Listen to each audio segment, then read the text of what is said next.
Վարչապետ Նիկոլ Փաշինյան գշարունակե շնորհավորանքները ստանալ խորհրդարանի ընտրություններուն դարած հաղթանակին առիթով։ Հարևան Իրանի նախագահը, Ամերիկայի պետական քարտուղար Մարկո Ռուբիոն, նաև Եվրոպական միության գառույցներու ղեկավարներ եւ բազմաթիվ երկիրներու ղեկավարներ վերահաստատած են համատեղ աշխատանքը շարունակելու պատրաստակամությունը։ Վարչապետ Նիկոլ Փաշինյանի ղեկավարությամբ Վրաստան-Հայաստան հարաբերությունները կգտնվին աննախադեպ բարձր մակարդակի վրա հայտարարած է Վրաստանի վարչապետը։ Անոր խոսքով Վրաստանի կառավարությունը գարելին գնե դարաձաշրջանի մեջ հարաբերությունները խորացնելու եւ ընդլայնելու համար։ Այսօր մենք աննախադեպ կապեր զարգացուցած ենք Ադրբեջանի, Թուրքիո եւ Հայաստանի հետ քաղաքական, տնտեսական եւ այլ ոլորտներու մեջ, մանրամասնած է Քոբախիձեն։ Հյուսիս-հարավ ճանապարհային միջանցքի կառուցման աշխատանքները կշարունակվին, իսկ Քարաչիգային պիտի սկսի Քաչարանի թունելի շինարարությունը, հայտարարեց Հայաստանի վարչապետ Նիկոլ Փաշինյան կառավարության մեջ տեղի ունեցած խորհրդակցության ժամանակ։ Հյուսիս-հարավի շինարարությունը շատ հաջող կընթանա Աքարակ-Քաչարան հատվածին, անոր խոսքով ծրագիրի հաջորդ կարևոր փուլը Քաչարանի թունելի կառուցման մեկնարկն է։ Հաջորդ թիվ դեղի պիտի ունենա արդեն Բարկուշադի թունելի շինարարությունը, որուն շուրջ պայմանավորվածություն ձեռք բերված է Ֆրանսիայի գործընկերներուն հետ։ Հյուսիս-հարավ մայրուղի ծրագիրը կշարունակի մնալ կառավարության առաջնահերթություններն մեկը։ Գործարար Փառքավաճ Հայաստան գուսակցության նախագահ Գագիկ Ծառուկյանի նկատմամբ հանրային քրեական հետապնդում հարուցված է առանձնապես խոշոր չափերով հարգերեն խուսափելու հոդվածով գայտնեն գլխավոր դատախազութենեն։ Անոր նկատմամբ որպես խափանման միջոց ընտրված է բացակայելու արգելքը։ Բուլգարիո մեջ Հայաստանի տեսփան Զովինար Համբարձումյան պաշտոնական հանդիպում ունեցած է արտաքին գործոց փոխնախարար Խրիստո Բոլենդագովի հետ։ Գայտնեն տեսփանադունեն փոխնախարարը շնորհավորած է հունիսի 7-ին Հայաստանի մեջ կայացած Հայաստանի խորհրդարանական ընտրություններու հաջող գազմագերբման առիթով։ Զրույցի ընթացքին փոխնախարարը բարձր գնահատած է Հայաստանի հետ երկկողմ հարաբերությունները, անոր խոսքով ադոմ կառուցված են երկու ժողովուրդներու միջև երկարատև պատմական եւ մշակութային գաբերու հիման վրա։ Քննարկված են նաեւ երկու երկիրներու միջև ուղիղ օդային երթուղիները վերականգնելու համար ուժեր համատեղելու հնարավորությունները։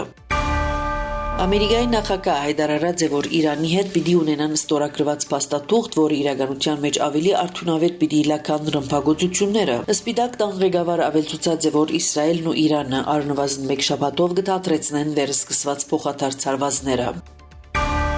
Հորտանանի զինված ուժերու գլխավոր հրամանատարությունը 10 հունիսին հաստատած է, որ հագաուտային պաշտպանության համագարկերը որսացած եւ խոցած են Իրանեն արձակված 5 հրթիռներ կհաղորդե Հորտանանի պետրալրադվական գործակալությունը։ Հայտարարության համաձայն հրթիռներու խոցման հետևանքով փեգորներ ինգած են, սակայն զոհերու կամ նյութական վնասներու պատճառ չեն դարձած։ Հորտանան թույլ չի դար երկրի օդային տարածքի որևէ խախտում։ Իրանն նախասկուշացուցած է, որ իր ուժերը կշարունակեն ամբողջովին պատրաստ լալ ճախճախիչ եւ վճռական պատասխան տալու Ամերիկայի հետաքազարկացման գործողություններուն եւ որը Վաշինգտոն պիտի գրե լիակատար պատասխանատվություն հետագա սրման հետևանքներու համար։ Ամերիկայի զինված ուժերը հարվածներ հասցուցած են Իրանին ի պատասխան Հորմուզի նեղուցի մերձակայքի ամերիկյան ուղղաթիռի գործանման, որուն համար Ամերիկայի նախագահ Դոնալդ Թրամփ մեղադրած է Իսլամական Հանրապետությունը։ Իրանն ալ պատասխանած է ամերիկյան հարձակումին, հարվածելով դարաձաշրջանի մեջ տեղակայված ամերիկյան ռազմակայանները։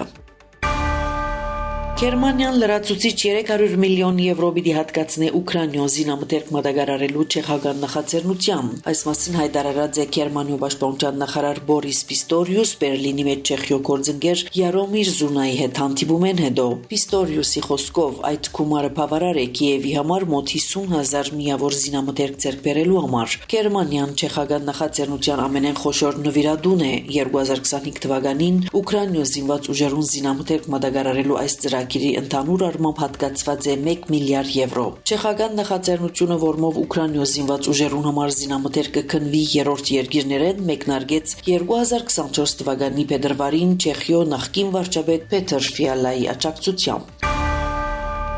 Ֆիլիպիններու հարավը դեղի ունեցած 7.8 մագնիտուդ երկրաշարժի զոհերու թիվը հասած է 45-ի։ Հանրապետության քաղաքացիական պաշտպանության վարչության տվյալներով 630 անձ վիրավոր է, 17 անհետ կորած։ Երկրաշարժը պատահած է Մինդանաու գղզի հարավային ափին հունիս 8-ի առավոտյան։ Տեղական իշխանությունները հայտնած են 2500 դուներ վնասվելու մասին, որոնց մե 460 ամբողջովին քանդված է։ Հայտարարված է արտակարգ թրություն։